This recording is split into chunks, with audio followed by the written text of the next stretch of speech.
ಗಣಪತಿ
महानदियर पादावृंदಕ್ಕೆ ಗೋವಿಂದಾನ್ಯ ಗೋವಿಂದ ಶ್ರೀ ದುರ್ಗಾ ಪರಮೇಶ್ವರಮ್ಮನವರ ಪಾದಾವೃಂದಕ್ಕೆ ಗೋವಿಂದಾನ್ಯ ಗೋವಿಂದ ಶ್ರೀ ಪಂಚಲಿಂಗೇಶ್ವರ ದೇವರ ಪಾದಾವೃಂದಕ್ಕೆ ಗೋವಿಂದಾನ್ಯ ಗೋವಿಂದ ಸ್ಥಳದಲ್ಲಿ ನೆಲೆಯಾಗುತ್ತಾ ದೇವದೇವರ ಪಾದಾವೃಂದಕ್ಕೆ ಗೋವಿಂದಾನ್ಯ ಗೋವಿಂದ ಶ್ರೀಮದ್ ರಮಾರಮಣ ಗೋವಿಂದಾನ್ಯ ಗೋವಿಂದ ಪ್ರಧಾನ ಭಾಗವತರು, ತೆಂಕು ಮತ್ತು ಬಡಗು ಅದು ಎರಡನ್ನೂ ಮಾಡುವಂತಹ ಸವ್ಯಸಾಚಿವರು. ದ್ವಂದ್ವ ಭಾಗವತಿಗಿದೆ. ಶ್ರೀ ಮಹೇಶ್ ಕನ್ಯಾಡಿ ಹವ್ಯಾಸಿ ಭಾಗವತರು. ಚೆಂಡೆ ಮದ್ದಳೆಯಲ್ಲಿ ಚೆಂಡೆಯಲ್ಲಿ ಲಕ್ಷ್ಮೀನಾರಾಯಣರಾವ್ ಅಡೂರು ಸಸಿ ಹಿತ್ಲು ಮೇಳದ ಕಲಾವಿದರು. ಮದ್ದಳೆಯಲ್ಲಿ ಶ್ರೀ ಗಣೇಶ್ ಭಟ್ ಬೆಳಾಲು ಧರ್ಮಸ್ಥಳ ಮೇಳದ ಕಲಾವಿದರು. ಮುಮ್ಮೇಳದಲ್ಲಿ ಹನುಮಂತನಾಗಿ ಪವಮಾನಿಯಾಗಿ ಶ್ರೀ ಅಶೋಕ್ ಭಟ್ ಉಜಿರೆ ಪ್ರಸಿದ್ಧ ಕಲಾವಿದರು, ಅರ್ಥಧಾರಿಗಳು, ಸಂಘಟಕರು ಹಾಗೂ ತಾಳಮದ್ದಳೆಯಲ್ಲಿ ಬಹುಶಃ ನಂಬರ್ 1 ಕಲಾವಿದರು ಇವರು. ಹಾಗೆ ಶ್ರೀ ಈಶ್ವರ ಪ್ರಸಾದ್ ಧರ್ಮಸ್ಥಳ ಶ್ರೀರಾಮನಾಗಿ ನಿಮ್ಮನ್ನು ರಂಜಿಸಲಿಕ್ಕಿದ್ದಾರೆ. ಶ್ರೀ ರವಿ ಭಟ್ ನೆಲ್ಯಾಡಿ ಇವರು ರಾವಣನಾಗಿ ನಿಮ್ಮನ್ನು ಮುದಗೊಳಿಸಲಿಕ್ಕಿದ್ದಾರೆ.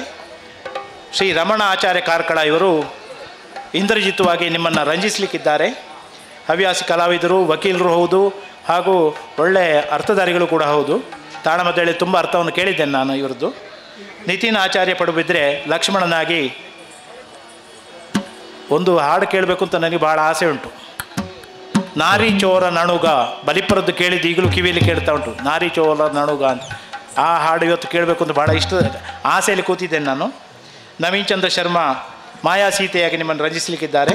ಶ್ರೀ ವಿನಯ್ ಭಟ್ ಚಿಗುರುಪಾದೆ ಹಾಸ್ಯದಲ್ಲಿ, ಕುಮಾರಿ ರಾಶಿ GR ಬಲಿಪಗುಳಿ ವಿಭೀಷಣನಾಗಿ, ಕುಮಾರಿ ಸಹನ ಹಾಗೂ ಸುಮನ ಗಣೇಶ ಕಲಾವೃಂದ ಪೈವಡಿಕೆ ಇವರು ಸಹನ ಮತ್ತು ಸುಮನ ಶ್ರೀರಾಮ ಸೇನೆಯಾಗಿ, ನಳ ಮತ್ತು ನೀಲರಾಗಿ ಹಾಗೂ ಇದರ ಎಲ್ಲರ ರಂಗ ಸಜ್ಜಿಗೆ ಮುರಾರಿ ಭಟ್ ಪಂಜಿಗೆದ್ದೆ ಒಂದು ಚಪ್ಪಾಳೆಯಿಂದ ಅವರನ್ನು ಪ್ರೋತ್ಸಾಹಿಸಬೇಕು ಅಂತ ಸಹೃದಯರಲ್ಲಿ ಬಲಿಪಗುಳಿ ಮನೆಯವರ ಪರವಾಗಿ ಕೇಳಿಕೊಳ್ತಾ ಇದ್ದೇನೆ.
ಜಗದಳು ಜನರ ಕಾರಣದೆ ಬರೆವ ಮಾತೆ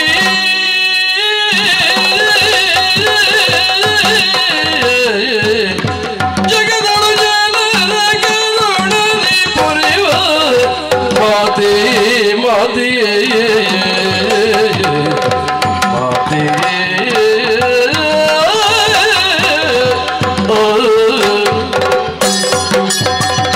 ವಿನಯದಿಂದಲಿ ನುತಿಸುವೆವು ತವ ಪದವ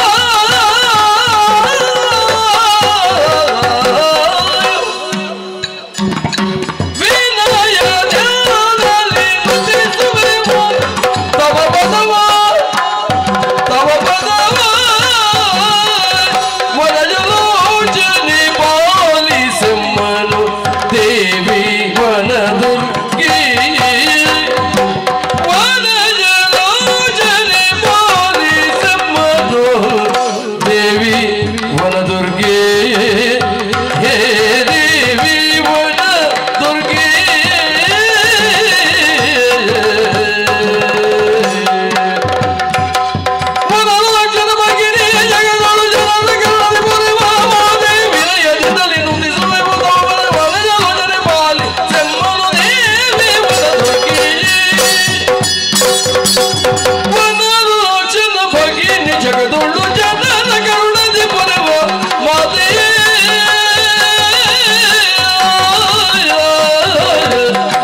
ವಿನಯದಿಂದಲಿ ನುತಿಸುವೆವು ತವ ಪದವ ವರಜಲೋಚನೆ ಪಾಲಿಸಮ್ಮನ ದೇವಿ ವನದುರ್ಗಿ ಹೇ ದೇವಿ ವನದುರ್ಗಿ ಹೇ ದೇವಿ ವನದುರ್ಗಿ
ಶ್ರೀ ದುರ್ಗಾಂಬಿಗೆಯ ಬಲಗೊಂಡು ಭಕ್ತಿಯೋಳು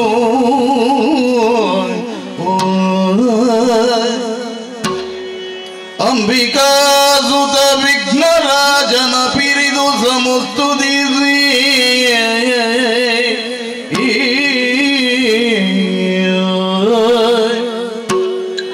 ಅಂಬುನಿಧಿಯೋ ಕೈ ಮುಗಿದು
ಪ್ರಾರ್ಥಿಸಿಕೊಂಡು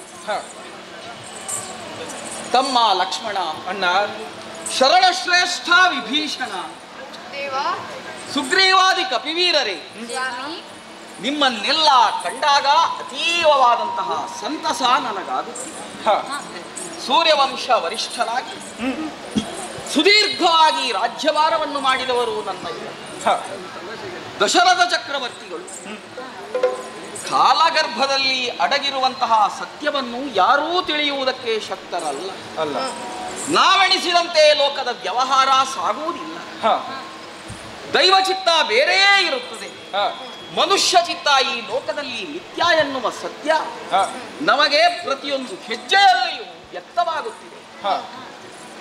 ನನಗೆ ಅಯೋಧ್ಯೆಯ ಪಟ್ಟಾಭಿಷೇಕವಾಗಬೇಕು, ತಂದೆಯ ಸಂಕಲ್ಪವಾಗಿತ್ತು.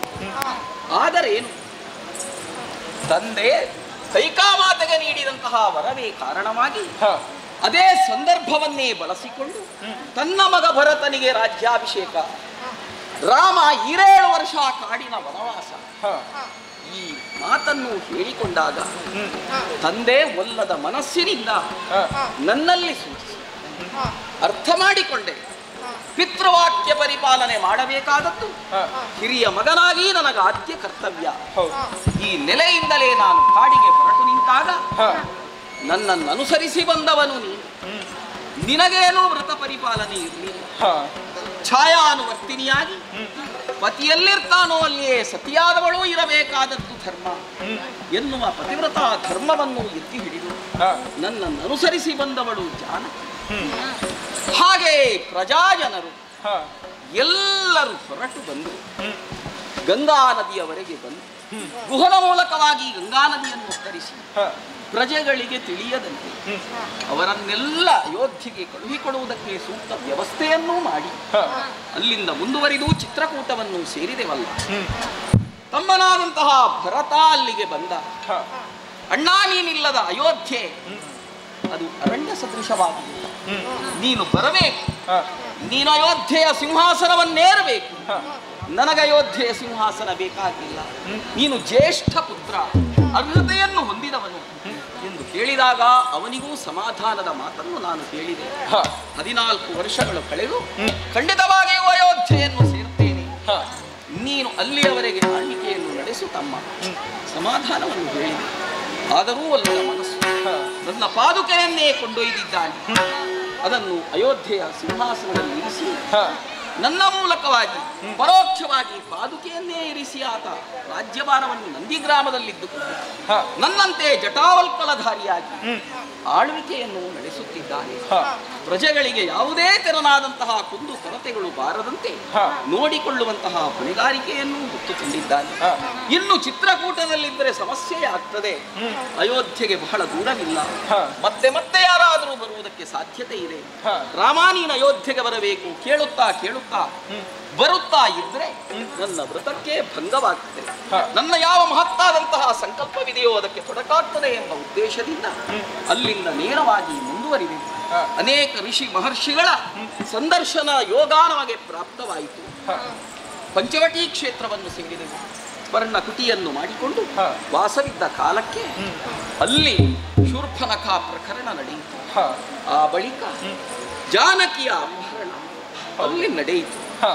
ಆ ಕಾರಣದಿಂದಲೇ ನೊಂದ ಮನಸ್ಸಿನಿಂದ ಮುಂದುವರಿದು ಸಾಗಿ ಬಂದೆವು. ಅನೇಕರ ಸುಳಿವುಗಳ ಮೂಲಕವಾಗಿ ಮತ್ತೆ ಪಂಪಾ ಸರಸಿಯಲ್ಲಿ ಆಂಜನೇಯನ ಮೂಲಕ ಸುಗ್ರೀವಾದಿ ವೀರರ ಸಂಪರ್ಕವೂ ನಮಗೆ ಪ್ರಾಪ್ತಿಸಿತು.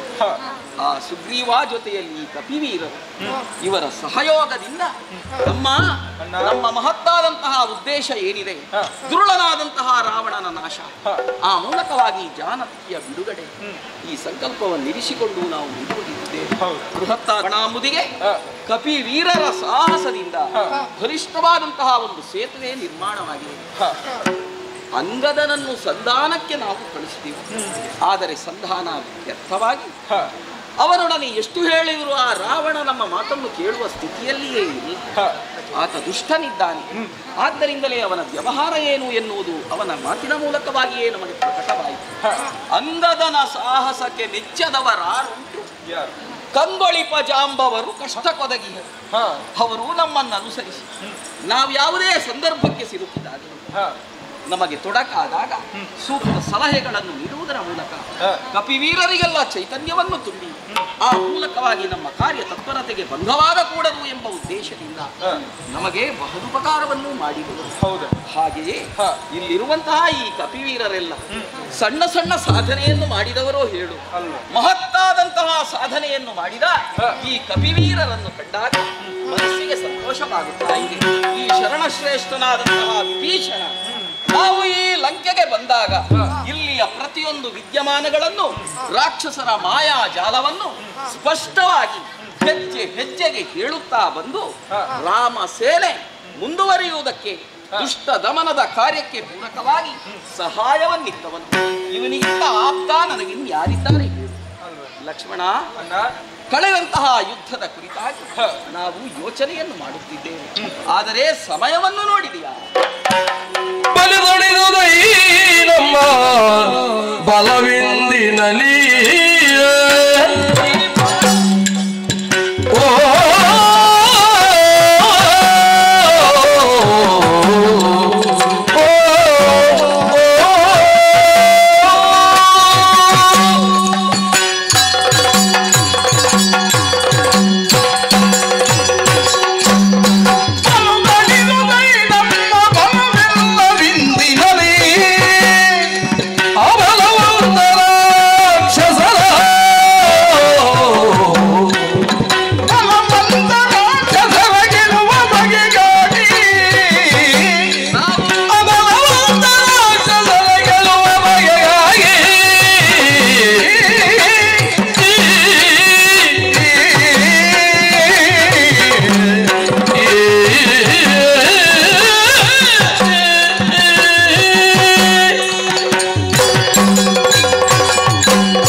ಹಗಲು ಹೊತ್ತಿನಲ್ಲಿ ಖೋಳ ರಾಕ್ಷಸರೊಂದಿಗೆ ನಾನಾ ತೆರನಾದ ಯುದ್ಧಗಳನ್ನು ಮಾಡುವುದರ ಮೂಲಕ ಬಹುವಾಗಿ ಬಳಲಿದ್ದಾರೆ.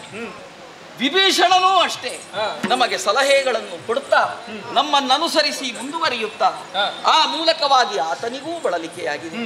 ನಾವು ಅಷ್ಟೇ ರಾಕ್ಷಸರೊಡನೆ ಹೋರಾಟವನ್ನು ಮಾಡುತ್ತಾ ಸ್ವಲ್ಪ ದಣಿವು ಲೋಕಸಹಜವಾಗಿ ನಮಗೂ ಆಗಿದೆ. ರಾತ್ರಿಯಾಗುತ್ತಾ ಬಂತು. ಇನ್ನು ನಾವು ಈ ಕುರಿತಾಗಿ ಯೋಚಿಸುವುದಲ್ಲ, ನಾಳೆಯ ಯುದ್ಧ ಹೇಗಾಗಬೇಕು, ರಾಕ್ಷಸರ ಬಲಿಷ್ಠರಾದಂತಹ ಅವರ ದಮನಕ್ಕೆ ಯಾವ ಕಾರ್ಯತಂತ್ರವನ್ನೂ ರೂಪಿಸಬೇಕು, ಈ ಕುರಿತಾಗಿ ಯೋಚಿಸಬೇಕು. ಆದ್ದರಿಂದ ಸ್ವಲ್ಪ ವಿಶ್ರಾಂತಿಯನ್ನು ಪಡೆದು ನಾಳೆಯ ದಿನದ ಯುದ್ಧಕ್ಕಾಗಿ ಸಿದ್ಧತೆಯನ್ನು ಮಾಡೋಣ.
ಅಂತ ಕೇಳಿದ್ದೇನೆ.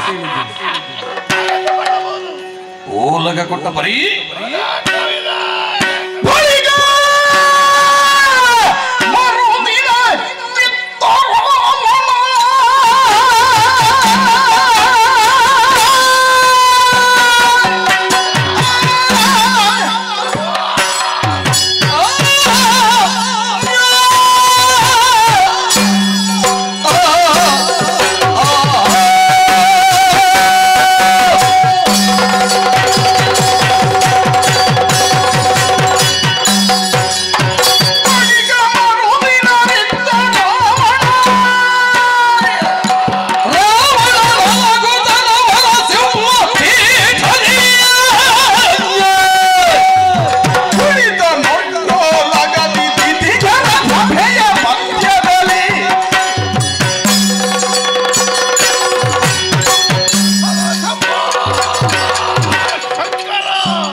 ಮೆರೆಯುತ್ತಿರುವಂತಹ ಸಂದರ್ಭ ಏನು ಮಾಡೋಣ?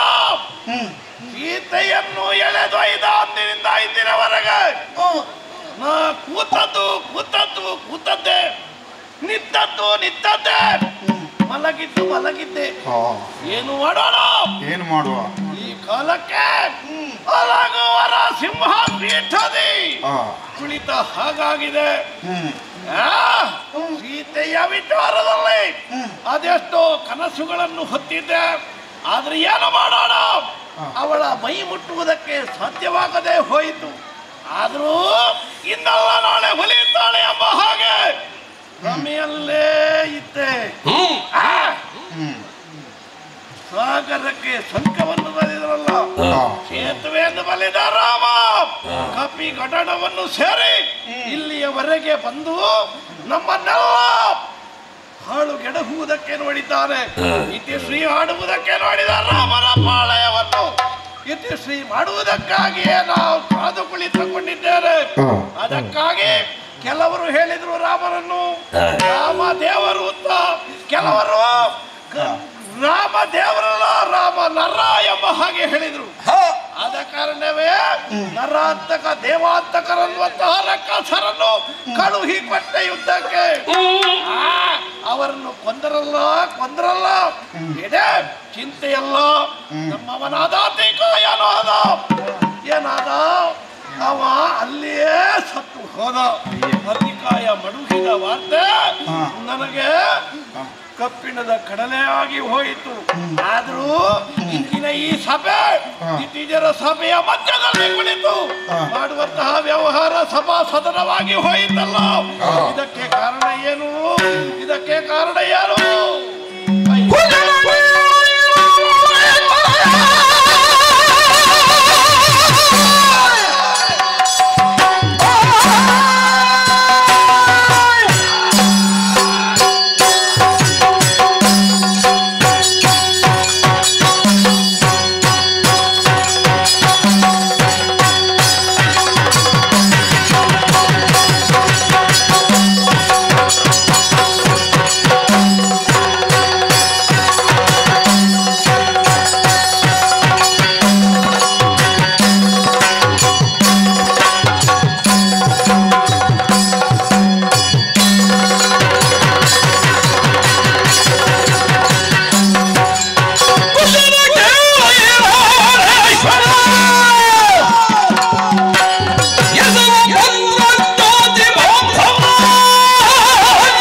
ಘಾತಿಯಾದ್ದು ಸತ್ಯ.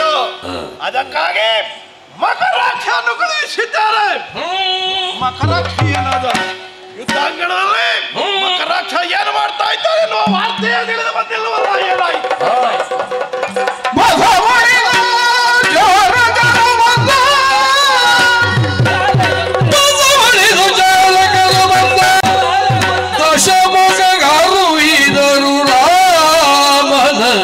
ವಿಷಯ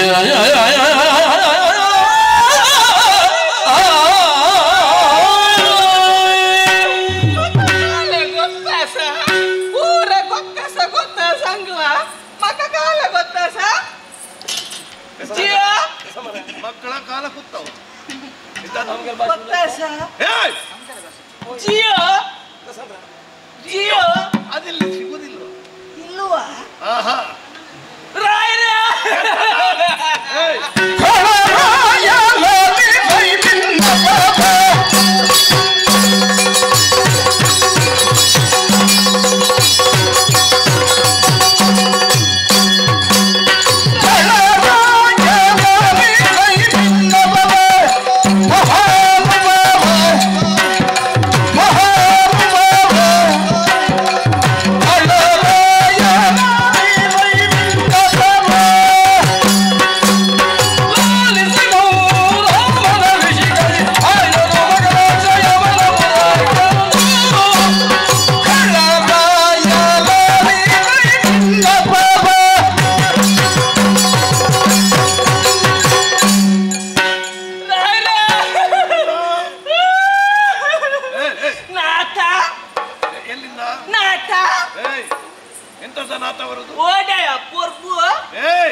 ನಾನು ಯಾರು ಅಂತ ಪರಿಚಯ ಆಯ್ತಾ? ನೀ ಯಾರು ಅಂತಲೇ ಪರಿಚಯ ಇಲ್ಲ ಅಂತಲ್ಲ, ಮತ್ತೆ ಸ್ವಲ್ಪ ಸ್ವಲ್ಪ ಉಂಟು. ಉಂಟಾ? ನಾನು ನಿಮ್ಮ ಗೂಡಿನಾಚಾರಿ. ಗೂಡಿನಾಚಾರಿ ಯಾವುದು? ಗೂಡಿನಾಚಾರಿ. ನೀ ಮೊನ್ನೆ ರಜೆ ಕೇಳಿ ಹೋದವ, ಇವತ್ತು ಬಂದದ. ಯಾವಾಗ? ಎಷ್ಟು ಕೆಲಸ? ಎಲ್ಲಿ? ಹಂಚಿಡುವ ಕೆಲಸ ಎಲ್ಲ ಆಗಿದೆ. ಅದಲ್ಲ ರಾಯರೇ, ಗೂಢಾಚಾರಿ. ಹೌದು ರಾಯರೇ. ಬಾಗಿಲ ಭಟ್ರು, ಬಾಗಿಲ ಭಟ್ರು. ಆ ಎರಡು ಶಬ್ದದಿಗೆ ಬೇಡ. ಯಾಕೆ? ಹೊಡೆದಾರ. ಅದೌದು, ಅವರ ವಿಷಯವೇ ಬೇಡ ನಮಗೆ. ರಾಯರೇ, ನೀವಲ್ವ ರಾಯರ ನನ್ನನ್ನು ಕಳಿಸಿದ್ದು ಉದ್ದಲಂಗದ ಒಳಗೆ ಹೋಗಿ. ತಪ್ಪಿತಾ? ಯಾವ ಎಲ್ಲಿಗೆ ಹೋದದ್ದು? ನೀವಲ್ಲ ಹೇಳಿದ್ದು ನನ್ನಲ್ಲಿ. ಉದ್ದಲಂಗದ ಒಳಗೆ ಹೋಗಿ ಎಂತ ಹೋಗಿ ಬಾ. ನೀವಲ್ಲ ಯುದ್ಧ ರಂಗಕ್ಕೆ ಹೋಗಿ ನೋಡಿ ಬಾ. ಅದೇ ರಾಯರೇ, ನಿನ್ನ ನಾಲಗೆಗೆ ನಾನು ಎಂತ ಮಾಡುದು? ನನಗೆ ಸ್ವಲ್ಪ ಉಚ್ಚಾರ ದೋಷ ಉಂಟು. ನಾನೆಂತ ಮಾಡುದು? ನನ್ನ ತಪ್ಪೇ ಇದು. ತೆಪ್ಪೆ ನಿನ್ನ ತಪ್ಪಲ್ಲ, ಮತ್ತೆಂತ? ನಿನ್ನ ಹುಟ್ಟಿಸಿದವನ ತಪ್ಪು. ಎಂತ ಮಾಡುದು? ಹಾಗೆ ಹೋಯ್ತಲ್ಲ ರಾಯರೇ. ಹಾಗೆ ನೀವು ಹೇಳಿದಾಗೆ ನಾನು ನೇರ ಹೋದ ರಾಯರೇ. ಒಳಗೆ ಹೋಗಿ ನೋಡಿದೆ. ಏನು? ಎಂತ ರಾಯರೇ? ಯಾವುದು? ಎಂತ ರಾಯರೇ? ಯಾವುದು? ಉದ್ದ ಅಲ್ವಾ? ಮತ್ತೆ ಯುದ್ಧ ರಾಯರೇ. ಒಂದು ಕಡೆಯಲ್ಲಿ ರಾಮ ಸೇನೆ, ಮತ್ತೊಂದು ಕಡೆಯಲ್ಲಿ ನಿಮ್ಮ ಸೇನೆ. ಎಂತ ಮಾಡ್ತಾರೆ, ಹೇಗೆ ಯುದ್ಧ ಮಾಡ್ತಾರೆ ಅಲ್ಲಿಗೆ ನೋಡುವುದಕ್ಕೆ ಹೋದೆ. ನುಗ್ಗಿಕೊಂಡೆ ರಾಯರೇ. ಮತ್ತೆ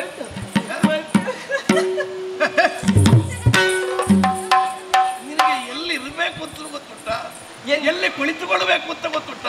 ಅದು ತಪ್ಪಿತು ರಾಯರೇ. ನೀ ತಪ್ಪಿ ಅಪ್ಪಿ ಏನೆಲ್ಲ ಮಾಡಬೇಡ ರಾಯರೇ. ನೀವು ಹೇಳಿದಾಗೆ ಹೋದ್ನಾ ಯುದ್ಧ ರಾಯರೇ. ಯುದ್ಧ ಭಯಂಕರ, ಅಮೋಘ, ಅದೃಶ್ಯ. ಅದೆಂತದ? ಅದು ಹೇಳುದಿಲ್ಲ ಎಲ್ಲರೂ. ಅಮೋಘ, ಅದ್ಭುತ. ಹೌದು ರಾಯರೇ. ಅಂತ ಯುದ್ಧ ನಡೀತಾ ಉಂಟು, ಅಂತ ಯುದ್ಧ ನಡೀತಾ ಉಂಟು. ಹೌದೇ? ಹೌದು ಯುದ್ಧ. ಹೌದು. ಮತ್ತಿನ್ನೇನಾಯ್ತು? ಹಾಗೆ ಒಳಗೆ ಹೋದ್ನ, ಹಾಗೆ ಒಳಗೆ ಹೋದ್ನ ರಾಯರೇ. ಮಾಯ ಮಾಯ ಮಾಯ ಮಾಯ. ನನ್ನ ಕಣ್ಣು ಮಯ ಮಯ ಮಯ ಮಯ ಮಯ ಮಯ ಸರಿ ಕಾಣಿಸುವುದಿಲ್ಲ. ಹೌದು. ಎದುರು ನೋಡಿದೆ, ಬಲದ ಬದಿ ನೋಡಿದೆ, ಎಡದ ಬದಿ ನೋಡಿದೆ. Coffee coffee. ಯಾವುದು? ಕಾಫಿ. ಅದು ಸ್ವಲ್ಪ ತಣ್ಣಗಾಗಿದೆ. ಎಂಥದ್ದು? ಯಾವುದು? ಕಾಫಿ. ಆಗ್ಲೇ ತಂದಿಟ್ಟಿದ್ದಾರೆ. ಕಾಫಿ. ಇದು ಕಾಫಿ ಕಾಫಿ. ಅದು ರಾಯರೇ. ಹಾಗೆ ಉಂಟಲ್ಲ ರಾಯರೇ. ಕಪಿಗಳು ಆಚೆ ಈಚೆ ಈಚೆ ಆಚೆ ಮೆಲ್ಲಗೆ ಎದುರಿಗೆ ಹೋದೆ. ಅಲ್ಲಿಂದಲೇ ಬಗ್ಗಿ ನೋಡಿದೆ. ರಾಯರು ದೊಡ್ಡ ಮಂಗ, ರಾಯರು ದೊಡ್ಡ ಮಂಗ ನೋಡಿದಾಗ ದೊಡ್ಡ ಮಂಗ ರಾಯಲ್ಲ ಅವತ್ತು ನಿಮ್ಮ ಮೀಸೆ ಹೊತ್ತಿಸಿದವ ಇದ್ದ. ನಿಮ್ಮ ಮೀಸೆ ಹೊತ್ತಿಸಿದವ ಯಾರು? ಅವ ಹಣವಂತ. ಹಣವಂತಲ್ಲ, ಅವ ಹನುಮಂತ. ಅವನೇ ಅವ ಇದ್ದಾರ. ಯುದ್ಧ ಯುದ್ಧ ಮೊದಲಿಗೆ ಬಂದ್ರು ಕಪಿ ವೀರರು. ನಮ್ಮ ರಾಯರು ಮಕ್ಕರು. ಯಾರು? ನಮ್ಮ ರಾಯರು ಮಕ್ಕರು. ಮಕ್ಕರಲ್ವ, ಮಕರಾಕ್ಷ. ಮೊಸಳೆಯಂತಹ ಕಣ್ಣುಳ್ಳವ. ಹೌದು. ಎಂತ ಯುದ್ಧರಾಯರ ಕಪ್ಪಿಗೆ ಒಂದು ಕೊಟ್ಟರು. ನಿನ್ನದಿಲ್ಲಿ ಅಭಿನಯವ ಅಲ್ಲ, ಅವರಲ್ಲಿ ಮಾಡಿದ್ದನ್ನ ನಿಮಗೆ ತೋರಿ ಒಂದು ಕೊಟ್ಟದೆ ರಾಯರೇ. ಕಪ್ಪಿಗಳು ಎಲ್ಲಿ ಹೋದ್ರು ಅಂತಲೇ ಗೊತ್ತಾಗುದಿಲ್ಲ. ಓಡಿದೆ ಓಡಿದೆ. ಹೌದು. ಮತ್ತೆ ಬಂದ ಹಣವಂತ. ಹಣವಂತ ಹನುಮಂತ. ಹೌದು. ಅವನೊಟ್ಟಿಗೂ ಯುದ್ಧ. ಅವನಿಗೆ ಎದುರಿಗೆ ಇದೆ, ಅವನಿಗೆ ಎದುರಿಗೆ ಇದೆ. ಅವ ಅಲ್ಲಿಂದಲೇ ಓಡಿದ್ದೆ. ಹೌದು. ಆಗ ಉಂಟಲ್ಲ ರಾಯರೇ, ನಮ್ಮವರದೆಲ್ಲರದ್ದು ಜಯಘೋಷ, ಜಯಘೋಷ. ಮಕರಾಕ್ಷನಿಗೆ ಜಯವಾಗಲಿ. ಹೌದು. ಅವರು ಬೇರೆ ಎಂತದೋ ಒಂದು ಹೇಳಿದ್ದಾರೆ. ಮಾಜಿರೆ ಬಲ್ಲೆಲ್ರೆ. ಎಂತದ? ಮಾಜಿರೆ ಬಳ್ಳಾರೆ ಮಜಾ ಪೂತ್ರೆ. ಮಜಾ ಪೂತುರೆ. ಮಜಾ ಪೂತ್ರೆ. ಮಜಾ ಪೂತುರೆ. ಹೌದು ರಾಯರೇ. ಹೊಗಳಿಕೆ ಹೊಗಳಿಕೆ. ಜೈ ಜೈ ಜಕ್ಕುನ್ ಜೈ, ಜೈ ಜೈ. ನಾನು ಕೂಡ ಸ್ವಲ್ಪ ಸೇರಿದೆ. ಆಯ್ತಾ? ಅಷ್ಟೆಲ್ಲ ಆಯ್ತು ರಾಯರೇ. ಆಗ ಬಂದಲ್ಲವ ಲಕ್ಸ್. ಯಾರು? ಲಕ್ಸ್ ಲಕ್ಸ್ ಲಕ್ಸ್. ನಾನಕ್ಕ ಅವ ಇದ್ದಾನಲ್ಲ, ಮೈ ಬೆಳ್ಳಗಾಯ್ತಾ? ಲಕ್ಸನ ಲಕ್ಸನ ಲಕ್. ರಾಮಾನುಜ ಅವನೇ. ಲಕ್ಸನ ಲಕ್ಷ್ಮಣ. ಲಕ್ಷ್ಮಣ ಅವ ಬಂದರ ಹೀಗೆ ನಿಂತದ್ದು. ನಮ್ಮರೆಂತದ್ದ ಧೈರ್ಯ ಇಲ್ಲಿಗೆ ಬಾರ, ಅಲ್ಲಿ ನಿಂತು ಹೀಗೆ ಮಾಡುದಲ್ಲ. ಬಾಯಿ ಯುದ್ಧ ಆಯ್ತು ರಾಯರೇ. ಯುದ್ಧದಲ್ಲಿ ಇಟ್ಟಲ್ಲ ರಾಯರೇ. ಯುದ್ಧದಲ್ಲಿ ಇಟ್ಟಲ್ಲ ರಾಯರೇ. ಯುದ್ಧದಲ್ಲಿ ಇಟ್ಟಲ್ಲ ರಾಯರೇ. ನಮ್ಮ ಮಕ್ಕರಾಗ ರಾಯರು ಅಳಿದೇ ಹೋದ್ರು.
ಮಕರಾಕ್ಷ ಹೊಡಿದರೆ ನನ್ನ ಎಡಗೈ ಬಲಗೈ ಅಂತಿರುವಂತಹ ಮಕರಾಕ್ಷ. ಅಯ್ಯೋ ಶಿವನೇ, ಶಿವ ಪಾದವನ್ನು ಸೇರಿದೆಯಾ? ನಾ ಇನ್ನ ಏನ ಮಾಡಲಿ? ಹೀಗೆಂದು ತಲೆಗುರಬೇ ಕುಳಿತುಕೊಳ್ಳುವ ಈ ರಾವಣನೇ ಅಲ್ಲ, ಸಾಧ್ಯವೇ ಇಲ್ಲ, ಸಾಧ್ಯವೇ ಇಲ್ಲ. ನಾ ಎಂದೂ ರಾಜಕೀಯವನ್ನು ನಿವೃತ್ತ ರೀತಿಯಲ್ಲಿ ನೋಡಿದವನಲ್ಲ. ಆದ್ರೆ ಇಂದಿನ ಕಾಲಕ್ಕೆ ಈ ಜೀವನವೇ ಬೇಡ ಎಂಬ ಹಾಗಾಗಿ ಹೋಗಿದೆ. ಇದಕ್ಕೆ ಕಾರಣ ಅಂದು ಜನನಿಯಾಡಿದ ಮಾತಲ್ವೇ? ಜನನಿಯಾಡಿದ ಹಿತವಾಕ್ಯವ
ನನಗೆ ಈ ಕಾಲಕ್ಕೆ ವೇದ್ಯವಾಗುತ್ತಾ ಇದೆ.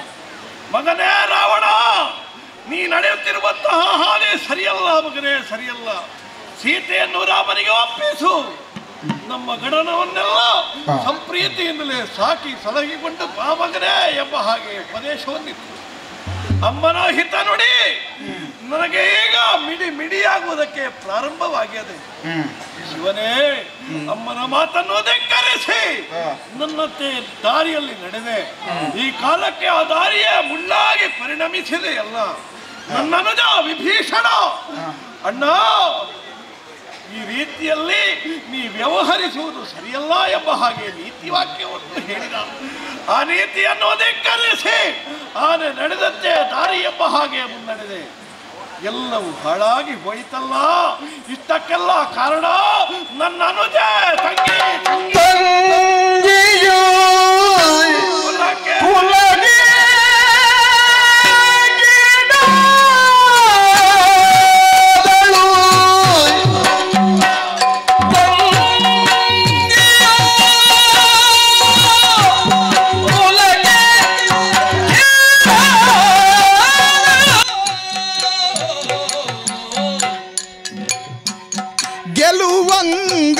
ಗೆಲುವಂಗವಿಲ್ಲವಂಗೆ ರಾಘವನಳು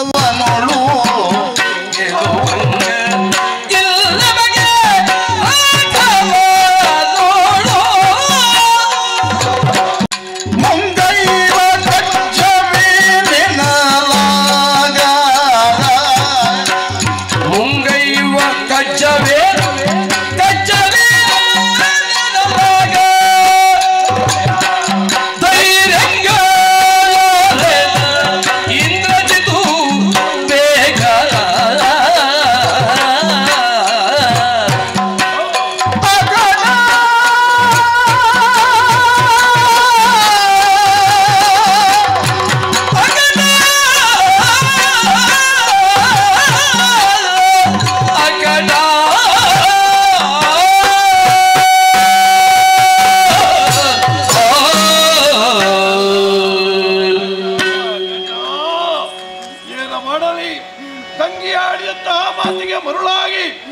ಸೀತೆಯನ್ನು ಇಲ್ಲಿಗೆ ಕರೆತಂದೆ.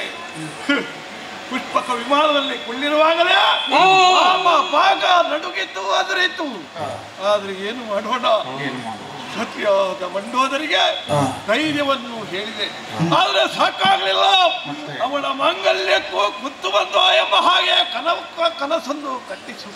ಆದ್ರೆ ನನ್ನ ಪ್ರಾಣಕ್ಕೆ ಮಾನಕ್ಕೆ ಹಾನಿಯಾದೀತು ಎಂಬ ಹಾಗೆ ಅರ್ಥವಿಸಿಕೊಂಡಂತಹ ನಾನು ಜಾಗರೂಕತಲೆಯಿಂದಲೇ ಮುನ್ನಡೆದೆ. ತಂಗಿಯ ಮಾತೆ ಈ ರಕ್ಕಸ ಕುಲಕ್ಕೆ ಕೇಡಾಗಿ ಹೋಯ್ತಲ್ಲ. ಇನ್ನು ರಣವನ್ನು ಮುಂದುವರಿಸುವವರು ಯಾರು? ಶಿವನೇ, ಶಿವನೇ, ಶಿವನೇ.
ರಣಭಂಗದ ಚಲನೆಯ ಮೂಲಕವಾಗಿ ಪ್ರಪಂಚವನ್ನು ಆಳಬಲ್ಲಂತಹ ನೀವು ಇನ್ನು ಜ್ಞಾನವದನರಾಗಿ ಕುಳಿತಿದ್ದೀರಿ. ಮಾತ್ರವಲ್ಲ, ಖೇದದಿಂದ ಕೂಡಿದಂತಹ ನೀವು ನಾಳಿನ ಭವನದಲ್ಲಿ ಹೇಗೆ ವಿಜಯವನ್ನು ಸಾಧಿಸುವುದು ಹೀಗೆಂದು ಆಲೋಚಿಸ್ತಾ ಇದ್ದೀರಿ.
ಭವನದಲ್ಲಿ ಸೋಲಾಯಿತೆ.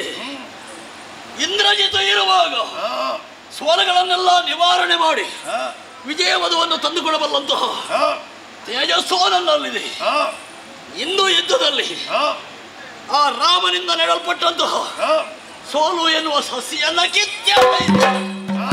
ಮಾತ್ರವಲ್ಲ, ವಿಜಯವಧು ಎನ್ನುವಂತಹ ಹೊಸ ಸಸ್ಯನ್ನ ನಾನು ಇಡ್ತೇನೆ. ಅದರಲ್ಲಿ ಕಪಿವೀರ ಸುಗ್ರೀವನಿದ್ದ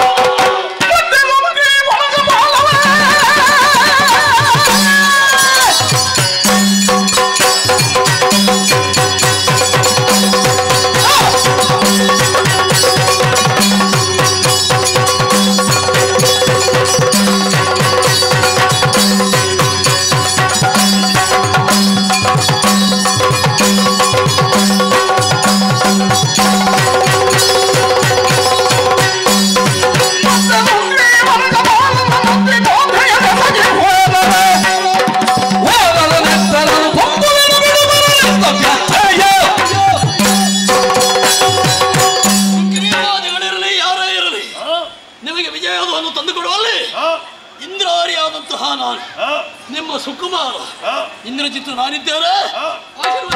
ರಾಕ್ಷಾದಿಗಳು ಅಳಿದ್ರು ನನಗಷ್ಟು ಬೇಸರ ಇಲ್ಲ ಮಗನೇ. ನೀ ಏನು ಮಾಡ್ತೀನಿ?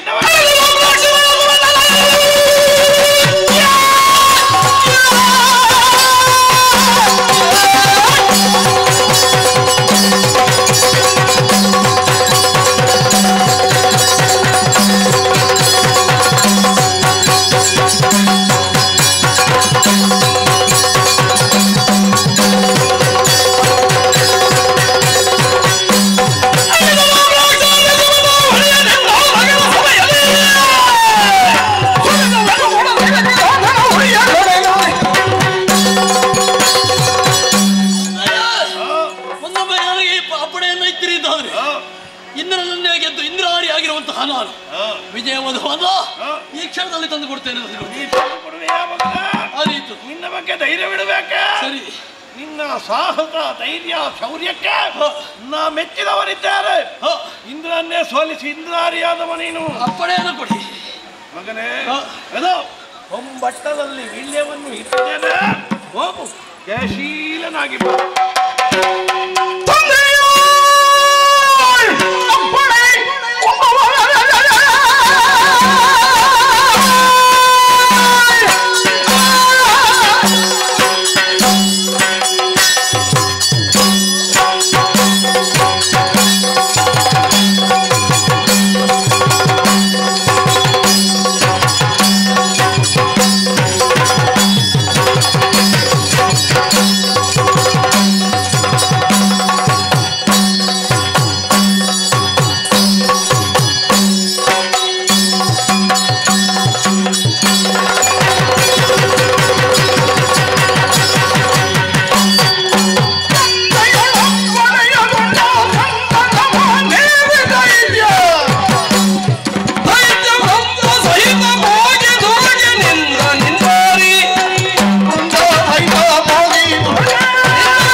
ತಂದೆಯ ಕಡೆಗಾಗಿ ಸೆಳೆದು ಕೊಡುವುದಕ್ಕಾಗಿ ಚಂದನವನ್ನು ಏರಿ ರಣರಂಗದತ್ತ ನಡೆದು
ಶ್ರೀರಾಮನಲ್ಲಿ ಕ್ಷಮೆ ಯಾಚಿಸಿ ಸೀತಾ ಮಾತೆಯನ್ನು ನಮಗೆ ಒಪ್ಪಿಸಿ ಶ್ರೀರಾಮನ ಪಾದಕ್ಕೆರಗು. ಇಲ್ಲವಾದರೆ ರಾವಣನ ಸೈನ್ಯದಿಂದ ಈ ಹಿಂದೆ ಬಂದ ಎಲ್ಲರೂ ಈಗ ಯಮಪುರದಲ್ಲಿದ್ದಾರೆ. ಈಗ ಬಂದ ನಾನು ನಳ.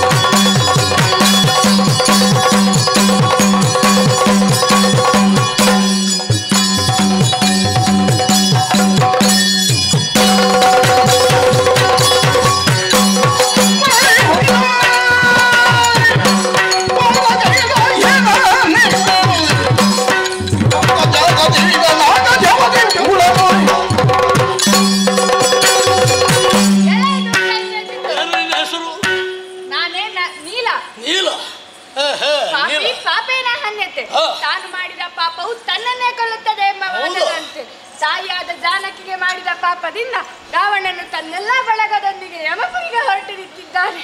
ರಾವಣ ಪುತ್ರನಾದ ನೀನು ಅದೇ ದಾರಿಯಲ್ಲಿ ಮುಂದುವರಿದೆ ಎಂದಾದರೆ ನಿನ್ನನ್ನು ಯಮನಾಲಯಕ್ಕೆ ಹಾಕುತ್ತೇನೆ. ಎಚ್ಚರ. ಮಾಡಿದ ಪಾಪದಿಂದಲೇ ತಾನೇ ತಾನಾಗಿ ಸಾಯ್ತಾ ಇದ್ದಾನೆ ದಿನನಿತ್ಯದಲ್ಲಿ ರಾಮ. ಅದನ್ನು ತೋರಿಸಿ ಬಿಡುವುದಕ್ಕೆ ಬನ್ನಿ ಮುಂದಕ್ಕೆ.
ಬಂದಂತಹ ಕಪಿವೀರನ್ನೆಲ್ಲ ನಿವಾರಿಸಿದ್ದೇನೆ. ಮುಂದೆ ಅಂಬರವನ್ನು ಏರ್ತೇನೆ, ಮಾಯಾ ಯುದ್ಧವನ್ನು ಮಾಡ್ತಾ ಮುನ್ನಡೆಯುತ್ತೇನೆ.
ಸಾಧ್ಯವಿದೆ. ಒಬ್ಬೊಬ್ಬ ಕಪಿಯು ರಾಮ ರಾಮ ಎನ್ನುತ್ತಾ ಧರೆಗೆ ಉರುಳುತ್ತಿದ್ದಾರೆ. ಏನಿ ಪರ್ಯಾಸ! ಯಾವನೋ ಒಬ್ಬ ದುಷ್ಟ ಮಾಯಾ ಯುದ್ಧವನ್ನು ಕೈಗೊಂಡಿದ್ದಾನೆ. ಯಾವ ಕಾರಣದಿಂದಲಾದರೂ ರಾಮನನ್ನೋ ರಾಮ ಸೇನೆಯನ್ನು ಅಧೀರರನ್ನಾಗಿಸುವುದಕ್ಕೆ, ವಿಚಲಿತರನ್ನಾಗಿಸುವುದಕ್ಕೆ ಈ ತಂತ್ರಗಾರಿಕೆಯನ್ನು ಹೂಡಿದ್ದಾನೆ. ಆದ್ದರಿಂದ ಆ ಸ್ಥಳ ಯಾವನೇ ಆಗಿರಲಿ, ಅವನು ಎಲ್ಲೇ ಇರಲಿ, ಈ ಕ್ಷಣದಲ್ಲಿ ಧರೆಗೆ ಇರುಳಿಸಬೇಕಾಗಿದೆ. ಶಬ್ದವೇದಿ ಬಾಣವನ್ನು ಪ್ರಯೋಗಿಸ್ತೇನೆ,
ಯುದ್ಧವನ್ನು ಮಾಡುತ್ತಿದ್ದ ಸಂದರ್ಭದಲ್ಲಿ ಒಮ್ಮಿಂದೊಮ್ಮೆಗೆ ಶರಪ್ರಯೋಗದ ಮೂಲಕವಾಗಿ ಅಂಬರದಿಂದ ನನ್ನನ್ನು ಕೆಳಗೆ ಇಳಿಸಿದ್ದೇನೆ, ತಂದು ಎತ್ತಿದ್ದೇನೆ.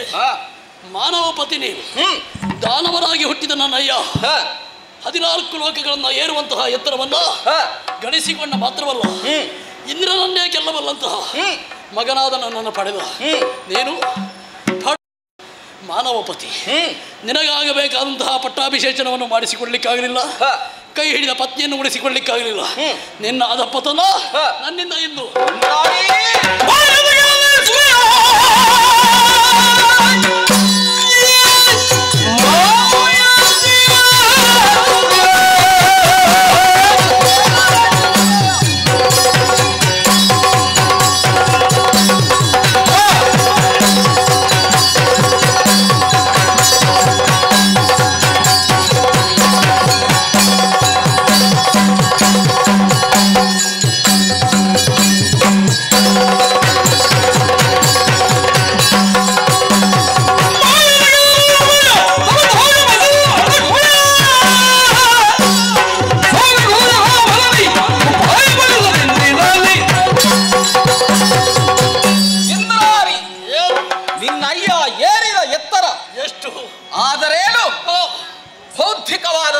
ಸಾಮರ್ಥ್ಯ ಆತನಲ್ಲಿ ಶೂನ್ಯತೆಯೇ ಕಾಣುತ್ತಿದೆ. ಭೌತಿಕವಾಗಿ ಎತ್ತರಕ್ಕೇರಿದ ಕಾರಣದಿಂದರೆ ಭೌತಿಕವಾಗಿ ಎಲ್ಲವನ್ನೂ ಪಡೆದರೂ ಉಳಿಸಿಕೊಳ್ಳುವಂತಹ ಯೋಗದಿಂದ ವಂಚಿತನಾದ. ಯಾಕಂದ್ರೆ ಅವನ ವ್ಯವಹಾರ ಹಾಗೆ. ಎಲ್ಲವನ್ನ ಪಡೆಯಬೇಕಾದ ನೀನು ವಂಚಿತನಾಗಲಿಲ್ಲವೇ? ಅಯ್ಯ, ನಾನು ಅಯೋಧ್ಯೆಯ ಪಟ್ಟಾಭಿಷೇಚನವನ್ನು ಹೊಂದಿ ಅಯೋಧ್ಯೆಯಲ್ಲಿ ರಾಜಾರಾಮನಾಗಿ ಮೆರೆಯಬೇಕಾಗಿತ್ತು. ಸರಿ. ಆದರೇನು ತಂದೆಯ ಮಾತಿಗೆ ಬದ್ಧನಾಗಿ ಪಿತೃವಾಕ್ಯ ಪರಿಪಾಲನಾ ಎನ್ನುವಂತಹ ಉದ್ದೇಶವನ್ನು ಇರಿಸಿಕೊಂಡೇ ವನಮುಖನಾದವನಿದ್ದೇನೆ. ಆದರೆ ಪ್ರಜೆಗಳು ಯಾರೂ ನನ್ನನ್ನು ತಿರಸ್ಕರಿಸಿದ್ದಿಲ್ಲ. ಸ್ವ ಇಚ್ಛೆಯಿಂದ ಪಿತೃ ಸಂತುಷ್ಟಿಯೇ ಪುತ್ರಧರ್ಮ ಎಂದು ತಿಳಿದು ಕಾಡಿಗೆ ಬಂದವನಿದ್ದೇನೆ. ನಾನಿಲ್ಲದೇ ಇದ್ದಂತಹ ಸಂದರ್ಭವನ್ನು ಸಾಧಿಸಿ ಉಪಾಯದಿಂದ ನೀನು ಹೇಳಿದೆಯಲ್ಲ 14 ಲೋಕಗಳನ್ನು ಗೆದ್ದವನು ಅಂತ, ಅವನು ಕಳ್ಳನ ವ್ಯವಹಾರವನ್ನು ಮಾಡಿದ. ನಾನಿಲ್ಲದೇ ಇದ್ದಂತಹ ಸಮಯವನ್ನು ಸಾಧಿಸಿಕೊಂಡು ನನ್ನ ಸತಿಯನ್ನು ಅಪಹರಿಸಿಕೊಂಡು ಈ ಲಂಕೆಗೆ ಬಂದ. ಅವನು 14 ಲೋಕಗಳನ್ನು ಗೆದ್ದವನು ಹೌದು ಅಂತಾದ್ರೆ ಮುಖಾಮುಖಿಯಾದಂತಹ ಸಂಗ್ರಾಮದಲ್ಲಿ ನನ್ನನ್ನು ಸೋಲಿಸಿಯೋ ಆ ಮೂಲಕ ಮಣಿಸಿಯೋ ಅವನು ನನ್ನ ಸತಿಯನ್ನು ಒಯ್ಯುವಂತಹ ಮನ ಮಾಡುತ್ತಿದ್ದರೆ ಅವನ ಪರಾಕ್ರಮವನ್ನು ನಾನು ಒಪ್ಪಿಕೊಳ್ಳುತ್ತಿದ್ದೆ. ಅಂಥದ್ದು ಮಾಡಲಿಲ್ಲ. ಈ ಕ್ಷಣದಲ್ಲಿ ಅದೇ ಕಾರಣಕ್ಕಾಗಿ ಏರ್ಪಟ್ಟಿರುವಂತಹ ಯುದ್ಧದಲ್ಲಿ ಗೆಲ್ಲುವ ಪ್ರಯತ್ನ. ವಿಶಾಲವಾದ ಸಮುದ್ರಕ್ಕೆ ಈರುವರು ಮಾನವರು, ಉಳಿದವರು ಕಪಿಗಳು, ಈ ಬೃಹತ್ತಾದಂತಹ ಒಂದು ಸೇನೆ ಈ ಲಂಕಾನಗರಿಯನ್ನು ಪ್ರವೇಶ ಮಾಡಿದೆ. ಸುವರ್ಣ ಲಂಕಾ ಎಂದು ಕರೆಯುತ್ತಿದ್ದಂತಹ ಲಂಕೆ ಈ ಹೊತ್ತಿನಲ್ಲಿ ಸ್ಮಶಾನ ಸದೃಶವಾಗುವತ್ತ ಸಾಗಿ ಬರುತ್ತಾ ಇರುವುದನ್ನು ನೀವೆಲ್ಲರೂ ಗಮನಿಸಿರಬೇಕು. ಎಂತಹ ಪಟು ಭಟರೆಲ್ಲ ಇಲ್ಲಿ ಎದೆ ತಟ್ಟಿ ಹೇಳಿಕೊಳ್ಳುತ್ತಿದ್ದವರು ಧರಾಶಾಯಿಗಳಾದಂತಹ ಸತ್ಯ ನಿಮ್ಮ ಕಣ್ಣಿನಲ್ಲಿ ನೀವು ಕಂಡಿರಬೇಕು. ಈಗ ನೀನು ಮುಖಾಮುಖಿಯಾದೆಯಲ್ಲ, ಎಲ್ಲ ಮಾಯಾಯುದ್ಧವನ್ನು ಮಾಡ್ತೀಯ. ಮಾಯದಿ ಗೆಲಲೆಡಿಸುವೆ, ತವ ತಾಯ ಬಸಿರುಳಡಗುವೆಯ. ನೀನು ಎಲ್ಲೇ ಇರು, ತಾಯಿಯ ಗರ್ಭವನ್ನೇ ಮತ್ತೆ ಸೇರು. ಹೊರ ಎಳೆ, ನಿನ್ನನ್ನು ವಧಿಸ್ತೇನೆ ನಾನು.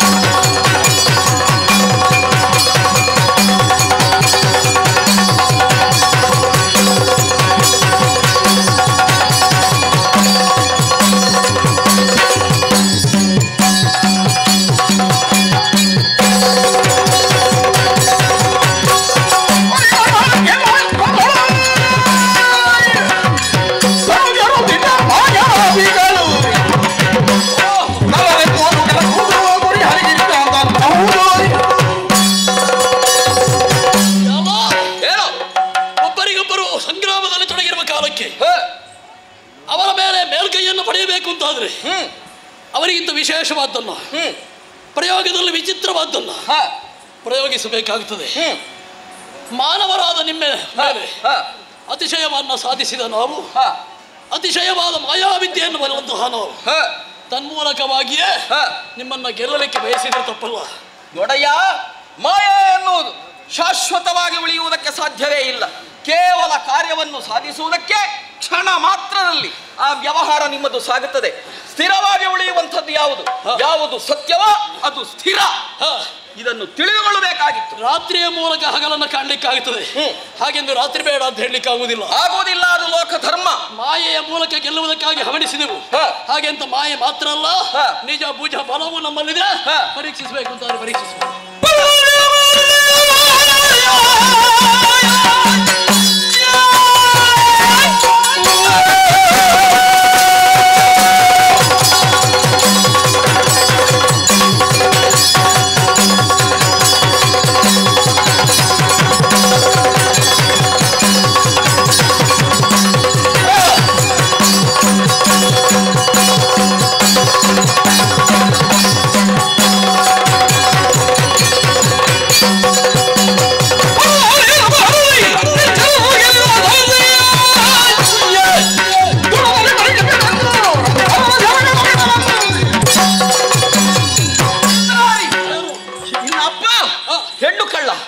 ಹೆಣ್ಣುಗಳನ್ನು ಕಂಡ್ರೆ ಅವನಿಗೆ ಪಿತ್ತಾಧಿಕವಾಗಿ ಹೋಗ್ತದೆ. ಹೆಣ್ಣುಗಳನ್ನು ನೋಡಿದಲ್ಲಿ ಮನವಾಗುತ್ತದೆ ಅಂತಂದ್ರೆ ನನ್ನಪ್ಪ ನಿಜವಾದ ಗಂಡು.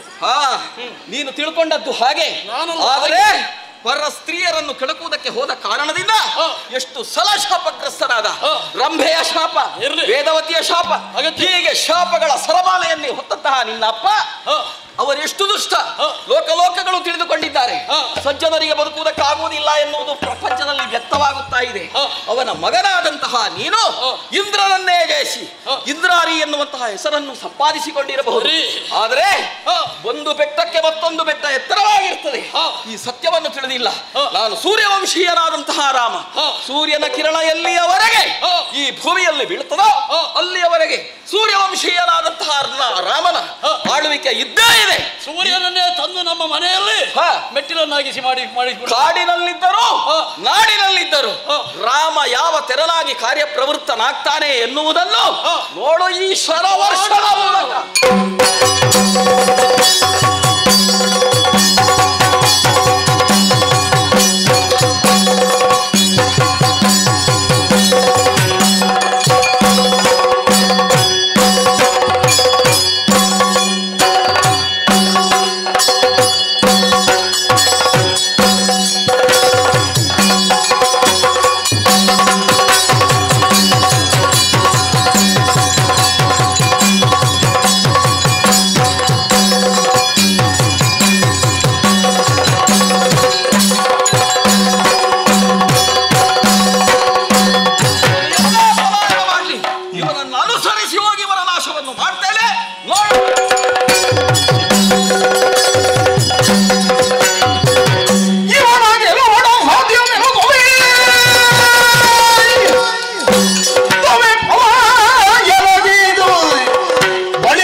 ನೇರ ಯುದ್ಧದಲ್ಲೇ ಗೆಲ್ಲುವುದಕ್ಕೆ ಬಿಡಿ, ಎದುರಿಸುವುದಕ್ಕಾಗಲಿಲ್ಲ. ಇನ್ನೇನು ಮಾಡುವುದು? ಸರಿ, ರಾಮನ ಧ್ಯಾನದಲ್ಲೇ ಇರಬಹುದಾದ, ರಾಮನ ಪ್ರತಿನಿಧಿಯಾಗಿ ಇರುವ ಮರ್ಕಟಾಗ್ರೇಸರನಾದ ಹನುಮನೊಂದಿಗೆ ಯುದ್ಧಕ್ಕಾಗಿ ಮುನ್ನಡೆಯುತ್ತೇನೆ.